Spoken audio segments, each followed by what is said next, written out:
top 5 des meilleurs persos de Squid Game.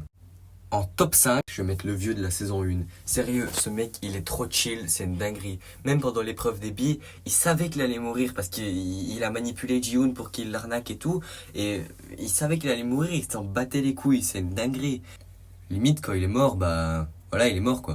En top 4, je vais mettre Ali. Sérieux, ce mec, c'est trop un bon. Déjà, il a sauvé Ji-Hoon pendant le 1, 2, 3 soleil. Lui, je vous dis, il s'en fout de repartir avec l'argent. Lui, pour lui, tout ce qui compte, c'est de s'être fait des amis. Alors quand il s'est fait trahir par Sang-woo pendant l'épreuve des billes, je vous jure, j'avais envie de mettre une grosse patate dans sa gueule, là, Sang-woo. Top 3, je vais mettre le recruteur. Sérieusement, le recruteur, je pense, c'est le perso qui a le plus d'aura. Même quand il met des baffes aux autres, il a trop de l'aura, c'est une dinguerie.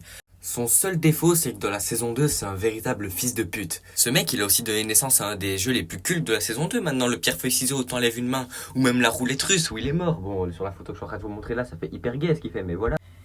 En top 2, je vais mettre le joueur 388, Day-O. Alors ce mec-là, je sais pas pourquoi je l'ai mis en top 2, mais je kiffe ce personnage. Rien que le fait que ce soit un gros mytho, parce qu'il dit qu'il fait partie de la marine, mais au fur et à mesure de la série, on découvre que non, je trouve ça très cool. Même dans le pentathlon, quand il a joué aux osselets, d'accord, il a gagné combien d'aura, les gars. Par contre, je te préviens, Day-O, je te préviens. La prochaine fois que Ji-Hoon veut faire une rébellion, écoute-le.